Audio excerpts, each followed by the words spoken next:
اچانک اللہ تبارک و تعالیٰ کی گویا کہ رحمت جوش میں آتی ہے، ایک گویا کہ غیبی آواز آتی ہے، تو اے مسلمانوں، اے دنیا جہان والوں، اے سنیو، گھبراؤ نہیں، ان فتنوں کو، ان فسادوں کو، ان فسادیوں کی فساد کو جڑ سے اکھاڑنے کے لیے میں تمہیں احمد رضا دے رہا ہوں۔ جاتی ہے کہ قیامت کا دن ہوگا، قیامت کا دن ہوگا۔ حضرت آدم علیہ السلام سب کپڑے پہنے، سبز حلہ پہنے، ایک اوپر کسی چٹیل میدان میں ہوں گے، اور ہر اس بندے کو دیکھ رہے ہوں گے جو جنت کی طرف جا رہا ہوگا، اور ہر اس بندے کو بھی دیکھ رہے ہوں گے جو جہنم کی طرف جا رہا ہوگا۔ اسی اثنا میں، اسی کے درمیان حضرت آدم علیہ السلام جب دیکھ رہے ہیں کہ یہ بندہ جہنم کی طرف جا رہا ہے، یہ بندہ جنت کی طرف جا رہا ہے، اچانک حضرت آدم علیہ السلام کی نظر پڑے گی نبی کریم علیہ السلام کے ایک امتی پر کہ جس کو فرشتے جہنم کی طرف گھسیٹ کر لے کر جا رہے ہیں۔ تو اچانک حضرت آدم علیہ السلام پکاریں گے کہ یا احمد، یا احمد۔ پتہ ہے نا احمد کون ہے؟ درود پاک پڑھیں صلی اللہ علیہ وسلم۔ نبی کریم علیہ السلام کو پکاریں گے کہ یا احمد، نبی کریم علیہ السلام کہیں گے کہ لبیک یا ابو البشر۔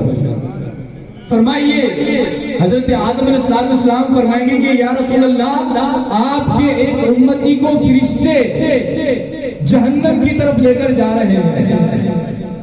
نبی کریم علیہ السلام آئیں گے اور فرشتوں سے کہیں گے کہ فرشتے بتاؤ میرے اس امتی کو جہنم کی طرف کیوں لے کر جا رہے ہیں؟ فرشتے کہیں گے کہ یا رسول اللہ، ہم اپنی مرضی سے تو نہیں لے کر جا رہے، اللہ تبارک و تعالیٰ کا فرمان ہے، اللہ تبارک و تعالیٰ کا حکم ہے کہ اس بندے کو جہنم کی طرف لے جاؤ۔ اب نبی کریم علیہ السلام اللہ تبارک و تعالیٰ کے ہاں عرض کریں گے کہ یا اللہ عز و جل، اس میرے امتی کے اعمال کو دوبارہ تولا جائے، ان کی نیکیوں کو، ان کے گناہوں کو دوبارہ میزان عمل پر وزن کیا جائے۔ اب نبی کریم علیہ السلام کی سفارش پر اس بندے کو دوبارہ میزان عمل پر لے کر آیا جائے گا، اس بندے کے دوبارہ وزن، ان کے اعمال کا وزن کیا جائے گا، لیکن بدقسمتی سے اس بندے کے گناہ نیکیوں سے بھاری ہو جائیں گے، گناہ نیکیوں سے بھاری ہو جائیں گے، نیکیاں کم ہو جائیں گی۔ اب جب نیکیاں کم ہو جائیں گی، گناہ زیادہ ہو گئے، تو اب وہ بندہ جہنم کا حقدار ٹھہرا۔ لیکن نبی کریم علیہ السلام اپنی جیب سے ایک پرچی نکالیں گے، اور وہ پرچی جیسے ہی اس کے نیکیوں والے پلڑے میں رکھیں گے، اس کے نیکیوں والا پلڑا بھاری ہو جائے گا۔ اب حکم آئے گا کہ اے فرشتوں، اس کی نیکیوں والا پلڑا بھاری ہو چکا ہے، اس کو اب جنت کی طرف لے کر جاؤ۔ فرشتے اس بندے کو جیسے جنت کی طرف لے کر جا رہے ہوں گے، تو وہ بندہ کہے گا کہ یا فرشتوں ذرا ٹھہرو تو صحیح، مجھے یہ بات جاننے تو دو کہ یہ بندہ ہے کون جس نے مجھے جہنم سے بچایا۔ اللہ اکبر! دیکھو تو صحیح نبی کریم علیہ السلام کی شفقت کہ نبی کریم اس بندے کو جہنم سے بچا رہے ہیں کہ جو بندہ یہ تک بھی نہیں جانتا کہ یہ میرے نبی ہیں، اس بندے کو بچا۔ وہ بندہ کہے گا فرشتہ رکو تو صحیح، مجھے یہ تو معلوم کرنے دو کہ یہ بندہ ہے کون۔ وہ کہے گا کہ یہ بندے مجھے بتا، تو کون ہے جس نے مجھے جنت کا حقدار بنایا؟ نبی کریم علیہ السلام فرمائیں گے بندہ میں تیرا نبی، میں تیرا نبی۔ اور وہ بندہ کہے گا یا رسول اللہ، پھر وہ پرچی کیا تھی کہ جس پرچی نے میرے نیکیوں والے، میرے ثواب والے پلڑے پر بھاری کر دیا؟ نبی کریم علیہ السلام فرمائیں گے کہ بندے تیری جو پرچی تھی وہ دنیا کے اندر تیرے پڑے ہوئے درود پاک تھے. دیکھیں وہ درود پاک بندے کی نیکیوں کو بھاری بھاری. سبحان اللہ. یہ درود پاک انسان کو دنیا کے اندر بھی کام دیتا ہے, آخرت میں بھی کام دیتا ہے. ہر درد کی دوا ہے صلی علی محمد. ہر وقت درود پاک پڑھنا چاہیے. درود پاک سے بہت ہی مسائل بھی حل ہوتے ہیں, رزق میں کشادگیاں بھی ہوتی ہیں, گھریلو ناچاکیاں بھی دور ہوتی ہیں, ذہنی ڈپریشن پریشانیاں ختم ہوتی ہیں. درود پاک بڑی ہی فضیلت والا, بڑی ہی برکت والا ورد ہے. ہمیں ہر وقت درود پاک پڑھنے کی توفیق عطا فرمائے. ایک مرتبہ سب مل کر پڑھیں, صلو علی الحبیب.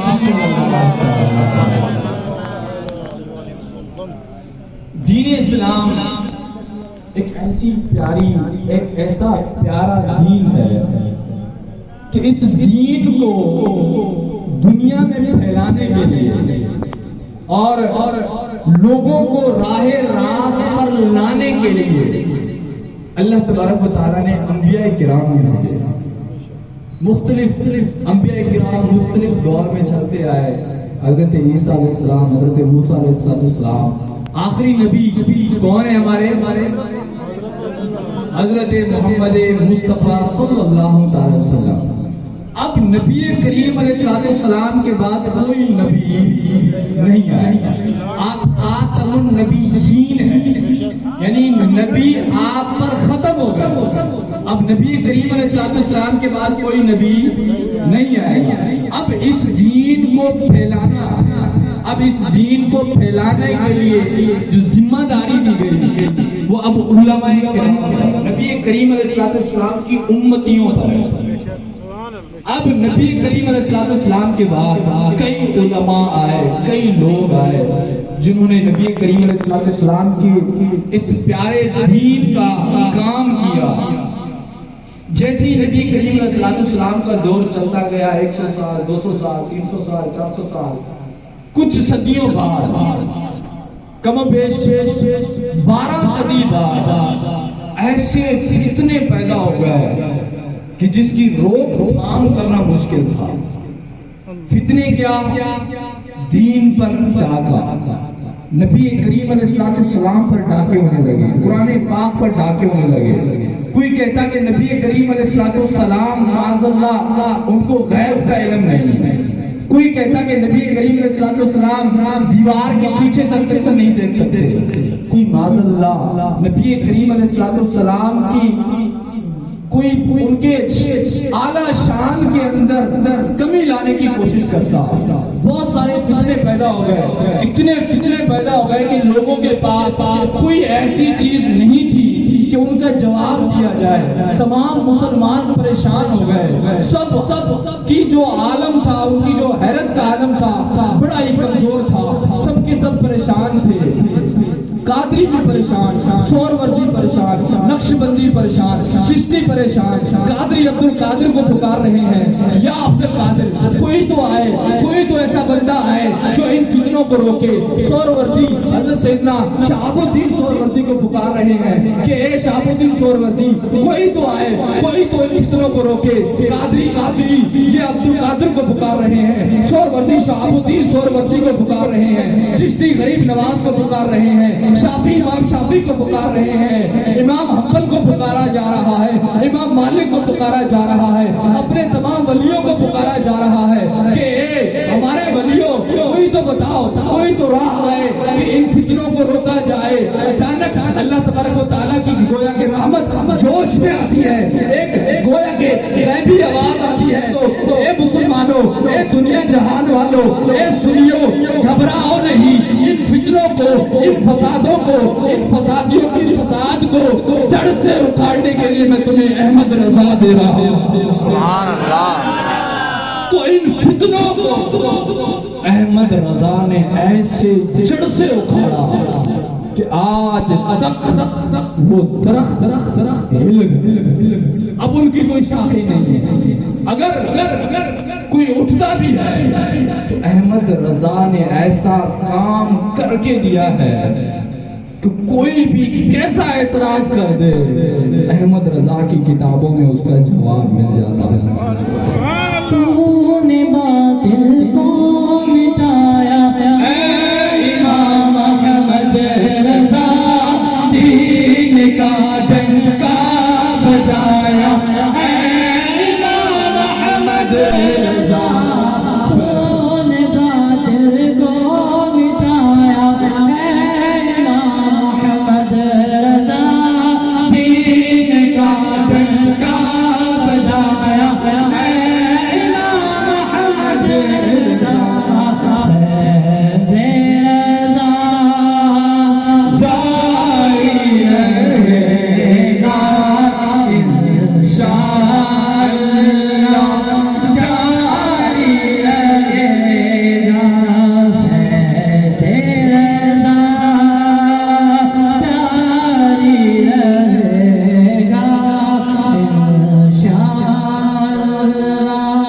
جاری رہے گا. وہ رضا اعلی حضرت بریلی کے شاہ جن کی ہر ہر ادا سنت مصطفیٰ، جن کا سنی مناتے ہیں یوم رضا. آج پتہ ہے نا، آج یوم رضا ہے. آج کیا ہے؟ یہ جو ہماری محفل ہے نا، یہ اسی کے لیے منعقد کی گئی ہے کہ آج اعلیٰ حضرت امام احمد رضا کا عرس مبارک. 25 صفر ہے اور 25 صفر کو اعلیٰ حضرت کا وصال شریف ہوا تھا. تو وہ رضا اعلیٰ حضرت بریلی کے شاہ جن کی ہر ہر ادا سنت مصطفیٰ، جن کا سنی مناتے ہیں یوم رضا، ڈال دی قلب میں عظمت مصطفیٰ سیدی اعلیٰ حضرت پہ لاکھوں سلام. اعلیٰ حضرت نے اتنے علوم، اتنے فنون، اتنے سبجیکٹ میں اسپیشلسٹ تھے کہ اس کا اندازہ نہیں لگایا جا سکتا. بعض نے کہا کہ 56 علوم، 56 فنون ایسے تھے جس میں اعلیٰ حضرت کو مہارت. بعض نے کہا کہ 56 نہیں، 100 علوم. بعض نے کہا 100 سے بھی زیادہ. لیکن پوچھا گیا کہ یہ پتہ کیسے چل رہا ہے کہ میں 56 تھے، 100 تھا، 100 سے زیادہ تھا. تو علماء فرماتے ہیں کہ اعلیٰ حضرت آل راؤنڈر تھے جس کی انتہا نہیں. یعنی کہ پتہ نہیں لگایا جا سکتا کہ اعلیٰ حضرت کو کن کن علم کے اندر مہارت تھی. لوگوں نے فقہ کا مسئلہ پوچھا تو فقہ کا جواب دیا. لوگوں نے منطق کا مسئلہ پوچھا، منطق میں جواب دیا. لوگوں نے بلاغت کا مسئلہ پوچھا، بلاغت میں جواب دیا. لوگوں نے اردو میں پوچھا، اردو میں جواب دیا. فارسی میں پوچھا، فارسی میں جواب دیا. انگلش میں پوچھا، انگلش میں جواب دیا. ریاضی کا مسئلہ ہے وہ بھی حل، کوئی بھی مسئلہ ہے وہ بھی حل. کوئی بھی ایسا فن نہیں تھا جس کا فن جس میں مہارت امام احمد رضا کو نہ ہو. امام احمد رضا کو سب فنون کے اندر مہارت تامہ حاصل تھی. بالکل پکی مہارت جیسے بولتے ہیں، ایسی مہارت. کہتے ہیں نا وہ جو علم تھا، وہ جو علم کے دریا تھے، اعلیٰ حضرت نے اپنی کتابوں میں لکھ دیے. آج بھی وہ کتابیں موجود ہیں. آج بھی ہم بریلوی کیوں کہلاتے ہیں نا بریلوی؟ تو امام احمد رضا نے ہمارا عقیدہ پوچھا. امام احمد رضا نے سنیوں کے عقیدوں کو محفوظ فرمایا ہے. تبھی وہ ہمارے پیشوا ہیں، تبھی وہ ہمارے پیشوا ہیں. اور ان کا علم آج بھی تازہ ہے. احمد رضا کا تازہ گلستان ہے آج بھی. احمد رضا کا تازہ گلستان ہے آج بھی. خورشید علم ان کا درخشاں ہے آج بھی. سب ان سے جلنے والوں کے گل ہو گئے چراغ. احمد رضا کی شمع فروزاں ہے آج جو جلنے والے تھے اس دور کے اندر کون جلنے والے تھے؟ بندہ کس سے جلتا ہے؟ مخالف سے جلتا ہے. تو احمد رضا سے جلنے والے جو بد مذہب لوگ تھے وہ آج ان کا نام و نشان نہیں. لیکن گلی گلی کے اندر بچہ احمد رضا کا نام کا آپ کو ملے گا. کسی بھی گاؤں میں جاؤ, کسی سے پوچھو اس کا نام کیا ہے, بولیں گے احمد رضا. لیکن کسی نے پوچھا ہے اس کا نام کیا ہے, تو میں نام نہیں لینا چاہتا. وہ اس دور کے جو اعلیٰ حضرت کے بالکل مخالف ترین تھے. اب کوئی بھی ان کو نہیں کہتا کہ یہ دہلوی ہے, یہ فلاں ہے, یہ فلاں ہے. لیکن احمد رضا, احمد چلو ٹھیک ہے نام, لیکن ساتھ میں جو رضا ہے نا, رضا, یہ ہمارے رضا کا رضا ہے. اسی کے رضا سے احمد رضا ہر گھر میں, ہر شہر میں آپ کو ملیں گے. تو احمد رضا کا تازہ گلستان ہے آج بھی, خورشید علم ان کا درخشاں ہے آج بھی. سب ان سے جلنے والوں کے گل ہو گئے چراغ. احمد رضا کی شمع فروزاں ہے آج بھی.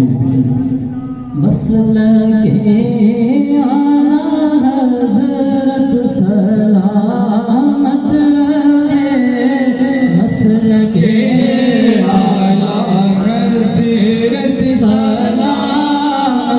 رہے, مسلک اعلیٰ حضرت سلامت رہے, مسلک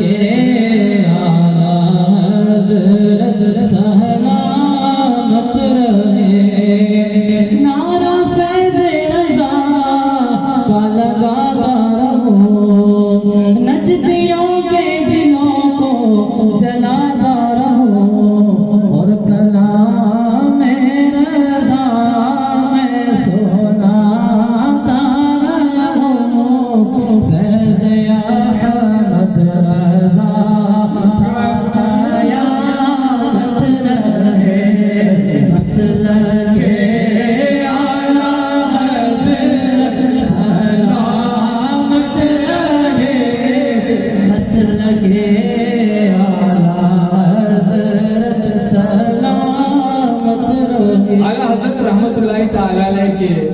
ایسے بہت سے اشعار آپ کو ملیں گے کہ جو یا تو کسی قرآن پاک کی کسی آیت کی طرف اشارہ کر رہی ہوتی ہے, یا کسی حدیث کے واقعے کی طرف اشارہ کر رہی ہوتی ہے. میں آپ کو ایک واقعہ سناتا ہوں اور اس کے بعد انشاءاللہ بیان کا اختتام کرتے ہیں.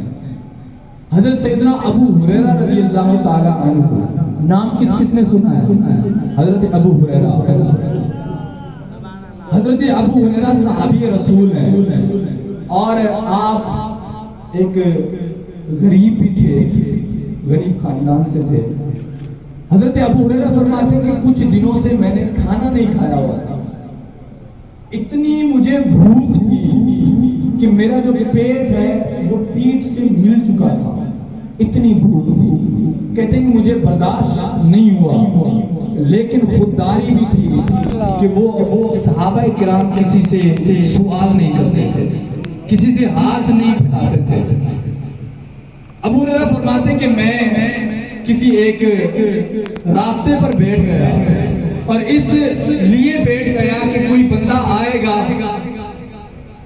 تو وہ مجھے دیکھے گا, میری اس بھوک کی حالت کو دیکھے گا, تو وہ مجھے اپنے گھر لے جائے گا اور کچھ کھانے وغیرہ کے لیے دے گا. ابو ہریرہ فرماتے ہیں دیکھا کہ حضرت ابو بکر صدیق رضی اللہ تعالیٰ عنہ آ رہے ہیں. اب جیسے حضرت ابو بکر صدیق آ رہے تھے تو حضرت ابو ہریرہ نے ان سے کچھ ایک آیت پوچھی. کیوں پوچھی؟ نیت یہ تھی کہ میں ان سے آیت پوچھوں گا, وہ میری طرف توجہ کریں گے تو ان کو میری بھوک کی حالت پتہ ہوگی, پھر وہ مجھے اپنے گھر لے جائیں گے اور کچھ کھانے وغیرہ کے لیے دیں گے. امام ابو ہریرہ رضی اللہ عنہ فرماتے ہیں کہ میں نے ان سے مسئلہ پوچھا حضرت سیدنا ابو بکر صدیق نے مسئلہ بتایا اور بتانے کے بعد چل دیا. انہوں نے کھانے کے لیے ان کو نہیں فرمایا. حضرت ابو ہریرہ فرماتے ہیں کہ میں پھر بیٹھ گیا. بیٹھنے کے بعد دیکھا کہ حضرت عمر فاروق رضی اللہ تعالیٰ عنہ آ رہے ہیں. ان سے بھی میں نے اسی نیت سے قرآن کی آیت پوچھی کہ وہ میری طرف متوجہ ہوں گے اور میری بھوک کو دیکھیں گے اور مجھے اپنے گھر لے جائیں گے اور کچھ کھانے کے لیے دیں گے. لیکن انہوں نے بھی قرآن کی آیت بتائی, مسئلہ بتایا اور وہ بھی چلے. لیکن فرماتے ہیں کہ پھر میں نے دیکھا کہ نبی کریم علیہ السلام تشریف لا رہے ہیں.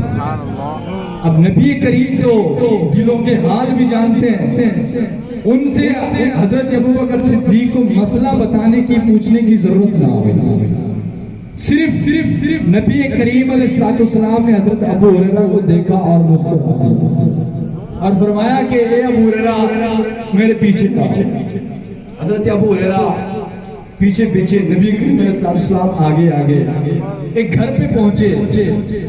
نبی کریم علیہ السلام جیسے ہی اپنے حجرے میں داخل ہوئے دیکھا کہ ایک دودھ کا پیالہ رکھا ہوا ہے.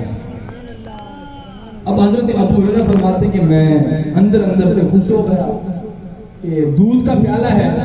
نبی کریم علیہ السلام کی عادت مبارکہ تھی کہ وہ کوئی بھی چیز خود اکیلے تناول نہیں کرتے تھے, اکیلے نہیں کھایا کرتے تھے, بلکہ اپنے صحابہ میں بھی تقسیم کرتے تھے. حضرت ابو ہریرہ فرماتے کہ میں خوش ہو گیا کہ اب یہ دودھ کا پیالہ مجھے بھی ملے گا, میں پیوں گا, میری بھوک ختم ہوگی. نبی کریم علیہ السلام نے حضرت ابو ہریرہ سے فرمایا کہ جاؤ صلح حدیبیہ اپنا جاؤ صحابہ کرام 70 صحابہ کرام تھے ان کو بلا کے لاؤ. اب حضرت ابو ہریرہ فرماتے ہیں کہ میں اندر سے بھوک بھی تھی اور یہ بھی تھا کہ وہ پیالہ میں پیوں. اب 70 صحابہ کرام اور بھی ہیں, اب یہ دودھ کا پیالہ تو 70 صحابہ کرام کو دیا جائے گا, مجھ کو کیا ملے گا؟ تھوڑا ہی ملے گا. لیکن نبی کریم علیہ السلام کو حکم تھا, ان صحابہ کرام بھی آگے. اب گول دائرہ لگا ہوا ہے, نبی کریم علیہ السلام بیچ میں بیٹھے ہیں, گول دائرہ ہے. حضرت ابو ہریرہ سے فرمایا کہ ابو ہریرہ یہ دودھ کا پیالہ ان صحابہ کرام کو پیش کرو. سبحان اللہ. ابو ہریرہ جن کی بھوک کی حالت ہے, اگر ہم میں سے کسی کو بھوک ہو اور ان کو کہا جائے کہ آپ تقسیم کاری کرو, وہ تو یہ کہہ گیا کہ یار مجھے تو بھوک لگی ہے, میں تو کھا لوں کچھ, پھر جا کے کسی دوسرے میں تقسیم کروں گا. لیکن حضرت ابو ہریرہ خود اتنی بھوک کی حالت میں تھے, لیکن وہ پیالہ 70 صحابہ میں تقسیم کے لیے پیالہ اٹھایا. حضرت ابو ہریرہ فرماتے کہ وہ پیالہ جیسے میں نے ایک صحابی کو دیا, اس نے بسم اللہ شریف پڑھا اور پڑھ کے جیسے ہی پیا, فرماتے ہیں کہ اس نے سیر کر کے پیٹ بھر کر پیا, مجھے واپس پیالہ دیا تو پیالہ ویسے کا ہی ویسا تھا. سبحان اللہ. حضرت ابو ہریرہ فرماتے ہیں کہ وہ پیالہ میں نے ایک کو دیا, اس نے سیر کر کے پیا, دوسرے کو دیا, اس نے بھی سیر کر کے پیا, تیسرے کو دیا, چوتھے کو دیا, پانچویں کو دیا, 10 20 30 40 50 60 70 صحابہ کرام نے وہ ایک دودھ کا پیالہ پیٹ بھر کر پیا, لیکن پیالے کے اندر دودھ ویسا کا ویسا رہا. اب بچے دو, ایک حضرت ابو ہریرہ اور ایک نبی کریم علیہ السلام. نبی کریم علیہ السلام نے حضرت ابو ہریرہ سے فرمایا کہ ابو ہریرہ تم پیو. ابو ہریرہ بسم اللہ شریف پڑھ کے جیسے ہی انہوں نے دودھ کا پیالہ نوش کیا, فرماتے کہ میں نے پیٹ بھر کر پیا. اب میں نبی کریم علیہ السلام کو پیش کرنے لگا کہ یا رسول اللہ اب آپ تناول فرمائیے. نبی کریم علیہ السلام نے فرمایا کہ ابو ہریرہ اور پیو. ابو ہریرہ فرماتے کہ میں نے اور پیا, پھر میں نے پیش کیا. نبی کریم علیہ السلام نے فرمایا ابو ہریرہ اور پیو. تیسری مرتبہ کہا. حضرت ابو ہریرہ فرماتے ہیں کہ میں نے تیسری مرتبہ بھی پیا. جب چوتھی مرتبہ پیش کیا, حضرت ابو ہریرہ سے پھر فرمایا نبی کریم علیہ السلام نے کہ ابو ہریرہ اور پیو. اب حضرت ابو ہریرہ فرماتے ہیں کہ یا رسول اللہ اب پیٹ کے اندر اور دودھ پینے کی گنجائش ہے. اب نبی کریم علیہ السلام نے وہ دودھ کا پیالہ جب پیا مکمل نبی کریم علیہ السلام نے ختم کیا. اب اتنا پیارا معجزہ جب اعلیٰ حضرت رحمت اللہ تعالیٰ علیہ کی نظروں کے سامنے ہو اور اعلیٰ حضرت کا قلم بند رہے, یہ ہو نہیں سکتا. اعلیٰ حضرت نے قلم اٹھایا اور اس حدیث پاک کی طرف اشارہ کرتے ہوئے فرمایا کہ کیوں ابو ہریرہ کیسا تھا وہ جامع شیر جس سے 70 صاحبوں کا دودھ سے منہ پھر گیا. 70 صحابہ کرام نے دودھ سیر بھر کر پیا, پورا لیکن وہ دودھ کا پیالہ ویسا کا ویسا رہا. ایسے کئی قرآنی آیات کے اندر بھی اعلیٰ حضرت کے اشعار میں اشارے ملتے ہیں. ایسی کئی احادیث میں بھی اعلیٰ حضرت کے اشعار کی شاعری ملتی ہے. اور آگے بہت ان کے اگر بیانات کیے جائیں تو اعلیٰ حضرت کے موضوع پہ ہماری زبان تھک سکتی ہے, لیکن اعلیٰ حضرت کی تعریف ختم نہیں ہو سکتی. اعلیٰ حضرت فقہ میں علیحدہ ان کا بیان کیا جائے تو فقہ میں علیحدہ سا ہو سکتا ہے, حدیث میں علیحدہ, منطق میں علیحدہ, بلاغت میں علیحدہ. میں نے آپ کو بتایا 100 سے زیادہ فنون پر مہارت حاصل ہو پھر کس فن پہ بندہ بیان کرے. لیکن اعلیٰ حضرت نے ہمیں جو سکھایا, ہمیں جو بتایا, ان کو مضبوطی سے پکڑے رکھنا ہے. جو اعلیٰ حضرت کا نہیں وہ اہل سنت کا نہیں. اہل سنت کی جان ہے اور عشق مصطفیٰ کی پہچان ہے. اور اعلیٰ حضرت سے عشق مصطفیٰ ایسا ٹچ ہو گیا ہے کہ دنیا بھر کے اندر اگر اعلیٰ حضرت کا نعرہ لگتا ہے تو ساتھ میں یہ بھی کہا جاتا ہے, کیا کہا جاتا ہے؟ عشق و محبت, عشق و محبت اعلیٰ حضرت, اعلیٰ حضرت, عشق و محبت, عشق و محبت اعلیٰ حضرت. ہاتھ اٹھا کے عشق و محبت, عشق و محبت اعلیٰ حضرت, اعلیٰ حضرت, عشق و محبت, عشق و محبت اعلیٰ حضرت, اعلیٰ حضرت, عشق و محبت, عشق و محبت اعلیٰ حضرت, اعلیٰ حضرت, اعلیٰ حضرت اور عشق مصطفیٰ. یہ بھی ایک بڑی کہانیاں ہیں. اللہ تبارک و تعالیٰ سے دعا ہے کہ انشاءاللہ آئندہ کبھی بیانات کا موقع ملا تو انشاءاللہ اور بھی اعلیٰ حضرت کے متعلق سنیں گے. وعلیکم